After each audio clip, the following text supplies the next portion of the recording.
Sebelum kita lanjut, jangan lupa like, comment, subscribe, dan nyalakan notifikasinya agar tidak ketinggalan info terbaru lainnya. Semoga bermanfaat.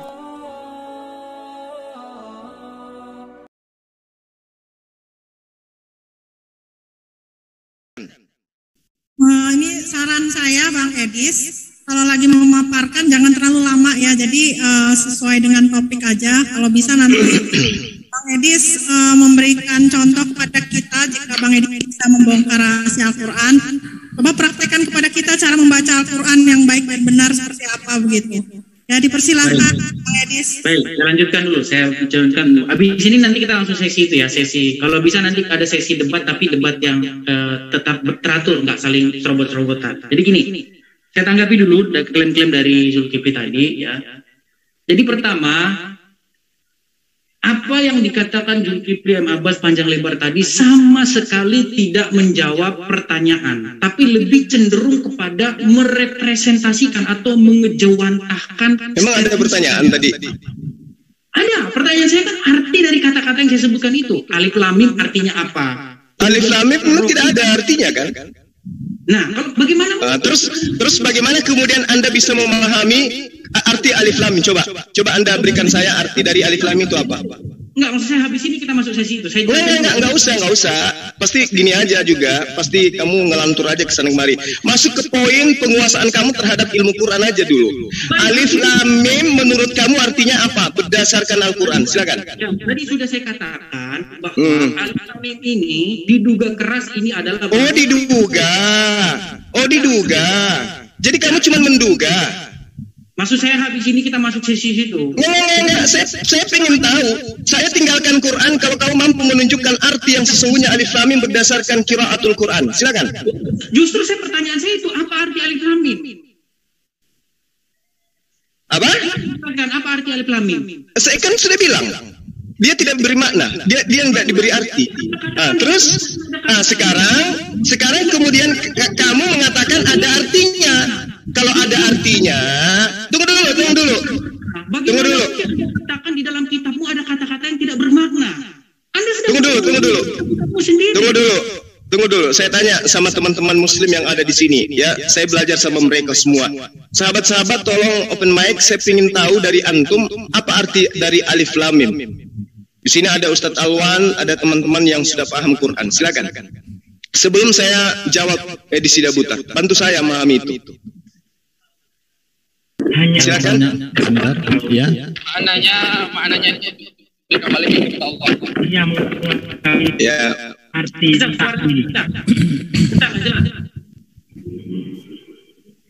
ya satu-satu. Iya, saya dulu.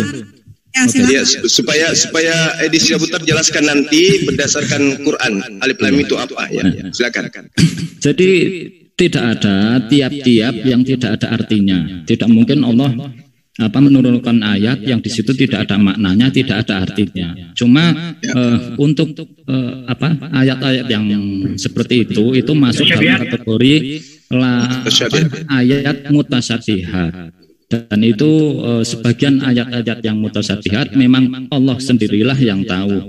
Dalilnya Al-Imran ayat 7. Dalilnya Al-Imran ayat 7. Ya, oke, saya tahu itu. Ada di buku saya. Pertanyaannya sekarang bagaimana mungkin Allah di satu sisi mengatakan inilah Al-Quran, dikatakan tadi Zulkifli mengatakan Zalikal kitabu la raiba fihi hudal lil muttaqin. Tidak ada keraguan di dalamnya, tapi di satu pihak dikatakan ada kata-kata di dalamnya yang mutasyabihat, tidak jelas. Di satu sisi Allah katakan ini bahasa Arab yang jelas, yang memiliki arti yang jelas, tapi di satu sisi dikatakan ada di dalam Quran itu ayat-ayat yang mutasyabihat. Mutasyabihat tidak diterjemahkan, itu terjemahannya itu tidak jelas. Mutasyabihat itu artinya absurd, tidak diketahui maknanya. Ini menjadi makin kuat satu indikasi bahwa sebenarnya banyak orang-orang yang menuduh di awal di kehidupan Muhammad dahulu bahwa Al-Quran itu sebenarnya disadur dari orang-orang ajam. Karena itu dicatat di dalam An-Nahl ayat 103 bahwa orang-orang kafir pada saat itu menuduh Muhammad mempelajari Al-Quran dari orang ajam. Nah, salah satu namanya yang dituduhkan Muhammad belajar itu adalah dikatakan di sini, saya bacakan di buku saya, ya, Salah satu nama yang disebutkan di sini menurut para kitab-kitab tafsir, Muhammad itu belajar dari seorang budak dari Bani Hadrami, ya, yang namanya Jabar, ya. Kemudian itu ada dalam hadis, ya, dan juga dikatakan Muhammad Ibnu Ishaq dalam kitab As-Sirah mengatakan dahulu Rasulullah menurut berita yang sampai kepadaku sering tidur di marwah atau di tenda bersama seorang budak beragama Nasrani bernama Jabar. Dia adalah seorang budak milik seorang dari Bani Hadrami. Jadi sebenarnya orang-orang pada saat itu menyadari, mereka punya satu semacam kesadaran bahwa bahasa Al-Quran itu tidak jelas, ya, absurd, ya. Kemudian Al-Quran mengatakan bahwa ini Al-Quran ini dalam bahasa Arab yang jelas, lisanul Arabiyyan. Sebentar. Lisanul Arabi itu artinya apa? Bahasa Arab yang jelas, yang lisan. Jadi begini, saya terangkan sedikit ya teman-teman Muslim. Iya.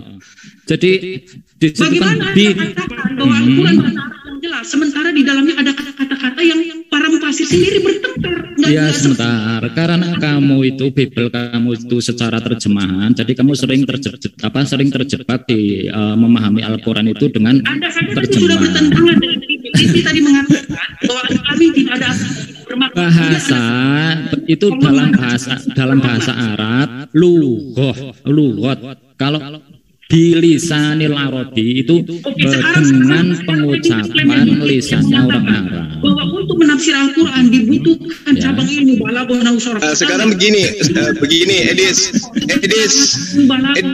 Sebentar. Jadi begini teman-teman Muslim semuanya. Saya salah satu orang yang sudah mendapatkan buku Edis. Nanti tiap halaman aku kupas tuntas ora karik. Aku udah dapat bukunya. Saya kasih 1 juta setiap Muslim yang bisa Oke, baik. Boleh saya bicara sebentar? Silakan. Ini Edi Sidabutar, saya ada lahan di Kota Makassar, ya, tempat wisata yang lagi marak-maraknya sekarang. Itu milik pribadi. Disaksikan oleh puluhan teman di sini, saya serahkan sama kamu lengkap dengan sertifikatnya. Kalau kau mampu menunjukkan alif lam mim dalam arti bahasa Arab itu apa maknanya? Silakan. Bahasa Arab lo ya, silakan. Kan Al-Quran itu diwahyukan dalam bahasa Arab. Saya minta arti daripada alif lam mim itu apa? Silakan. Justru itu pertanyaan saya. Kenapa Anda balikan kepada saya? Loh, artinya kamu pun nggak tahu kan? Bagaimana mungkin Allah berfirman? Nah, sekarang saya tanya, berarti kamu nggak tahu kan? Saya tanya sama kamu, berarti kamu nggak tahu kan? Kamu tahu nggak arti alif lam mim? Kalau saya tahu itu apa coba itu saya layangkan tempat wisata saya buatmu. Kalau kau tahu arti alif lam mim itu apa, coba silakan. Waktu menjawab. Oke, dalam bahasa Arab ya, dalam bahasa Arab, karena diwahyukan dalam bahasa Arab. Silakan. Sekarang pertanyaannya kamu harus tanya. Loh, ya saya yang bertanya samamu, Edis, bukan kau yang bertanya ke saya. Kamu kan mau membongkar Al-Quran. Kitab suci saya diwahyukan di dalam bahasa Arab. Sekarang kamu coba berikan arti alif lam mim dalam bahasa Arab itu sendiri. Silakan. Baik. Pertama kamu harus tanya kepada saya apakah saya percaya bahwa Al-Quran itu 100% bahasa Arab. Nah, kan masuk ilmu apa ini? Masuk ilmu bulus. Kamu kan sudah dengarkan apa yang saya bacakan tadi. Al-Quran itu diberikan kepada siapa? Liqaumi ya'lamun, untuk kaum yang mengetahui. Kamu ternyata tidak mengetahui, artinya kamu tidak memahami Quran itu. Oke, nah sekarang saya tanya samamu, saya kasih kau lahan saya 1 hektar tempat wisata di Kota Makassar ini live loh. Kalau kamu mampu menunjukkan arti daripada alif lam mim dalam bahasa Arab, silakan. Saya kasih kalian 1 juta setiap. 1 juta saya kasih kau tempat wisata loh. Tempat wisata tak kasihin ke kamu, lillahi ta'ala. Kalau kau mampu menunjukkan arti alif lam mim dalam bahasa Arab, silakan. Tadi sudah saya katakan, kenapa kamu memaksa saya bahwa Al-Quran itu 100% bahasa Arab? Nah, sekarang coba kamu tunjukkan kepada saya. Sekarang kalau saya tanya samamu, apakah, dengar, apakah huruf A itu bahasa Indonesia? Sekarang saya tanya sama, apakah bahasa Indonesia huruf A, huruf B, huruf C itu bahasa Indonesia atau bukan? Itu bukan, itu huruf dari Latin. Nah, itu dia makanya aku bilang alif lam mim itu adalah abjad dari bahasa Quran itu sendiri. Terus apa artinya? Oke, kenapa yang lain tidak dikatakan begitu? Kenapa? Itu makanya diterangkan oleh Allah di dalam Al-Quran, ada data-data yang kemudian Allah berikan dengan pernyataan ayat-ayat muhkamat. Ada mutasyabihat. Huwallazi anzala 'alaikal kitaba minhu ayatun muhkamah. Kunna ummul kitaba wa ukharru. Itu sudah jelas itu. Uharu mutasyabihat. Ya, saya rada-rada lupa. Kalau salah, tolong Ustaz diluruskan dalilnya. Wa uharu mutasyabihat. Nah, ini sangat jelas bahwa umat Islam itu diberi pengetahuan bahwa ada ayat-ayat yang maknanya kemudian kandungannya jelas dan ada makna ayat yang hanya Allah yang tahu. Nah, lalu kemudian ketika kemudian diwahyukan alif lam mim ini, itu menjadi sebuah pokok ilmu di dalam penjabaran Al-Quran. Contoh misalnya, bagaimana umat Islam memahami daripada bahasa Quran. Umat Islam diajarkan seperti apa yang saya terangkan tadi. Bagaimana kemudian umat Islam tahu tentang kalam. Ternyata di antara dari penjabaran itu kemudian muncul apa yang disebut dengan huruf-huruf yang kemudian diberikan tanda-tanda oleh Allah di dalam penjabaran Al-Quran itu sendiri. Nah, ini menjadi sebuah fenomena fakta yang ada bahwa di dalam mengkaji Quran Allah memberikan tentang sebuah struktur-struktur bahasa yang kemudian disebut dengan ilmu kalam, disebut dengan ilmu nahwu sharaf, di mana di dalamnya ada isim, di mana isim itu ada tanwin, ada huruf yang diawali oleh alif lam dan seterusnya. Artinya bahwa ketika Allah menerangkan ada ayat-ayat mutasyabihat, itu bukti bahwa alif lam itu berguna kemudian untuk membuka tabir rahasia yang ada dalam Al-Quran. Sekarang pertanyaan saya, jika kamu ingin membongkar Al-Quran, coba terangkan kepada saya arti alif lam dengan menggunakan bahasa Arab, dalam pemahaman bahasa Arab. Silakan. Ya, ada banyak yang protes sama saya, katanya suara saya dikecilin, terus suara Zulkifli dibesarin. Ini menurut saya Emang bisa gitu di Zoom? Banyak yang ngomong seperti itu. Di komen banyak ngomong gitu. Suara saya kalau emang bisa? Ya, emang bisa di Zoom ada yang dikecilin, ada yang dibesarin, emang bisa kayak gitu? Tidak bisa. Ada aja tahu ini. Nggak ada yang itu asumsi aja Bang, muter-muter. Oke, jadi kita fokus di alif lam inti ya, jangan melebar. Baik. Makanya sudah saya katakan ya. Anda jangan memaksa saya untuk mempercayai bahwa Al-Quran itu bahasa Arab. Nah, terus kemudian ketika Anda kemudian tidak memahami Quran, Anda di luar daripada Quran, mencoba mempretelin dengan ilmu apa? Baik, sekarang saya tanya sama Anda, apakah ada bahasa-bahasa ajam dalam Al-Quran? Ya coba Anda buktikan. Loh, para ulama sendiri sudah mengakui adanya bahasa-bahasa ajam di dalam Al-Quran. Ya enggak apa-apa, mungkin ada bahasa Aramaik, mungkin ada bahasa Ibrani, memang kenapa rupanya? Oke, sekarang bagaimana mungkin Allah katakan ini bahasa Arab yang jelas? Nah, karena memang sudah menggunakan bahasa yang dituturkan oleh bangsa Arab itu seperti itu. Kenapa rupanya? Baik, sekarang saya minta sama Anda, dengan segala ilmu yang Anda miliki, nahwu, sorof, balaghah, apa arti rokim? Ya kan tadi saya sudah katakan samamu. Apa arti rokim? Ya, kan tadi saya sudah katakan samamu, rokim itu apa? Bukankah teman-teman juga sudah membuktikan saya menyebutkan arti kata rokim itu? Rumus apa yang Anda gunakan untuk mengartikan rokim? Ilmu apa? Ini terjemahan Al-Quran kata rokim itu sudah sangat jelas di situ. Apa artinya? Para ulama, para penafsir Quran mengatakan bahwa rokim itu gimana? Beda-beda pendapat mereka. Ya, memang Quran itu butuh tafsir dan penafsiran itu banyak, bukan cuma satu. Terus apa yang Anda permasalahkan? Ini kitab yang jelas, tetapi kalian menafsir. Kalau sudah jelas, Anda tidak perlu lagi menafsir. Terus menurut Anda rokim itu apa? Nah, kalau Anda baca buku saya, ini buku saya. Enggak, saya enggak butuh buku orang yang tidak ada ilmunya, hanya ngoceh. Sekarang enggak butuh buku, saya butuh mulutmu, isi otakmu itu. Coba kau ngomong, rakim itu apa? Keluarkan kata-kata Islami udah keluar. Iya, untuk apa kau tunjukkan sebuah buku sementara kamu sudah berdiri di depanku lengkap dengan otak? Enggak perlu. Saya butuh orangnya langsung. Rakim itu artinya apa menurutmu dalam bahasa Arab? Ya, kalau kalian baca buku The Syrian Aramaic Reading of Quran, menurut buku ini, rokim saya tidak butuh menurut buku itu, karena kenapa? Menurut Al-Quranku, rokim itu jelas. Ya, batu yang datang yang di dalam surah Kahfi itu ada kaitannya dengan apa yang kau pertanyakan. Kenapa Anda hanya mengangkat satu tafsir? Ada juga tafsir yang mengatakan itu. Silakan dengan penafsiran yang lain yang Anda mau pakai. Silakan. Anda mau menggunakan batu tertulis, Anda mau menggunakan gua, silakan aja. Emang apa masalahnya? Apa masalahnya dengan kaidah Islam rupanya? Ar-Rahim itu. Sekarang begini. Untuk mengatakan bahwa itu batu.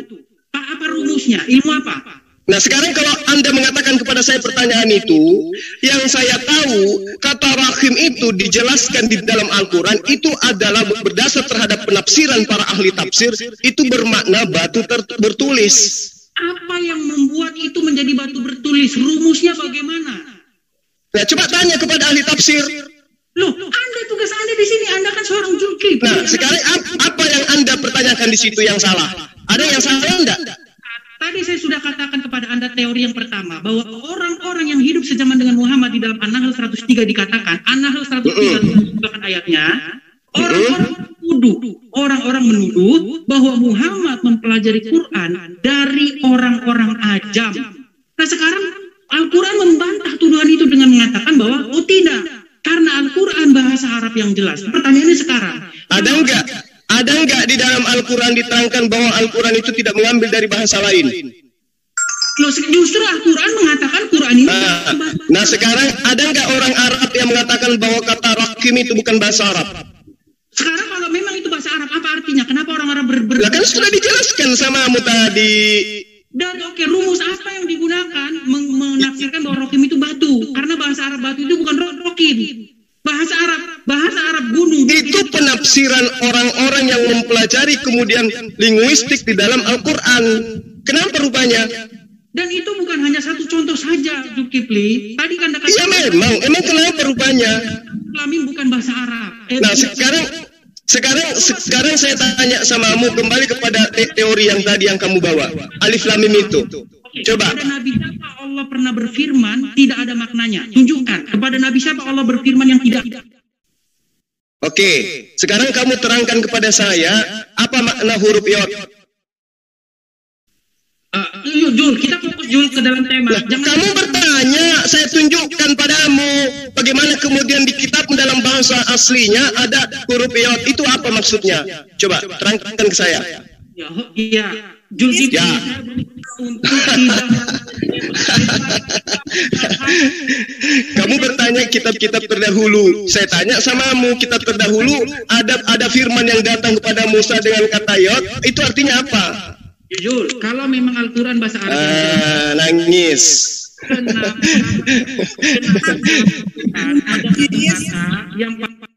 Bang Juma sama Bang Edis, maaf saya potong ya. Ini di live chat pada rame ini katanya Bang Edis kenapa pakai baju muslim gitu. Katanya apa di rumah juga setiap hari pakai baju muslim. Saya jawab. Ya, jadi teman-teman dulu ya sebelum saya bertobat, dulu saya sempat mendalami Islam. Ya, makanya saya beli baju koko karena di pengajian itu dulu pakai baju koko semua, ya pakai kopiah juga. Tapi saya kecewa ya karena saya tidak mendapatkan ilmu yang saya harapkan dari situ. Akhirnya saya mempelajari Quran secara otodidak. Ya, saya belajar 9 tahun, saya dalami Al-Quran, ya dari Al-Fatihah sampai Anas sudah berkali-kali saya baca, sudah saya kupas, tidak ada satu titik, satu koma yang tidak saya kupas di dalam Al-Quran. Sudah 9 tahun. Makanya saya sudah mengeluarkan buku. Pantas saja Anda Edis menyimpan. Anda aku ngomong bentar. Ya. Dis, itu kan dari 2013, Dis, bajunya masih kamu simpan ya. Terus aku mau nanya, ini kan hari Minggu, nanti kamu ke gereja pakai baju itu nggak? Ya, ini banyak yang protes nih soalnya Bang Edis, katanya jangan pakai. Kamu nggak ada protes, cuma nanya. Itu, ini kan hari ini hari Minggu, apakah nanti akan ke gereja? Apakah dia ke gereja pakai atribut ini juga hari ini? Nah, itu ya, saya ingin menjadi ustadz kalian supaya kalian hari ini saya berikan satu tausiah yang kalian tidak akan pernah dapatkan itu di dalam masjid atau di dalam kajian. Jurus misionaris ya Edis ya. Ini misionaris untuk belajar. Moderator boleh nimpalin sedikit. Aku sebagai ustadz, kalau baca Qurannya aja nggak jelas gitu gimana? Ya, untuk apakah kalian kalau melancar baca Quran tapi arti alif lam mim kalian bingung? Moderator boleh nimpalin dikit. Siapa yang bingung dengan alif lam mim, Edis? Jur, kamu tadi sudah bilang bahwa itu tidak ada masalah. Tapi nggak apa-apa lah, dia pakai baju gitu artinya dia bangga dengan Islam. Kan itu dia nggak bangga diterangkan kemudian samamu tadi kan, yang memahami itu hanya Allah. Terus kalau hanya Allah yang memahami, masa kau juga ingin paham? Emang kamu Allah? Ya. Sekarang begini, Edis, saya tanya satu kata dari nah, tunggu. Saya tunggu. Saya pingin tahu dari kamu ini. Di dalam kitabmu itu ada tertulis zakar kuda. Itu berasal dari kata apa? Jul, kita punya tema, jangan lari. Enggak, supaya orang tahu bahwa kamu itu memang intelektualnya hebat. Di kitabmu itu ada kata zakar kuda. Itu berasal dari kata apa? Seperti anak kemarin sore, selari-lari. Nah kan, kalau ditanya sedikit tentang kitabmu nangis. Kamu menanyakan tentang ayat-ayat yang ada di dalam Al-Quran. Boleh. Kau mau membongkar katanya Al-Quran. Tapi saya kasih kau tempat wisata, ya, lengkap dengan sertifikatnya, jelaskan alif lam mim, menggunakan bahasa yang digunakan Al-Quran, kamu nggak bisa. Di situ ada. Gimana tuh? Julius sudah saya kasih buku gratis. Nggak ada cerita-cerita kayak begitu, nggak buku-buku. Saya nggak saya nggak butuh bukumu. Saya butuh isi kepalamu. Yang saya butuh isi kepala. Dan satu-satunya kristolog muslim yang tidak kau kirimkan bukumu itu saya. Kenapa kamu malu? semua hampir kau kirimkan. Saya nggak ada kau kirimkan. Padahal dulu sudah pernah kau minta alamat. Selamat pagi. Aduh.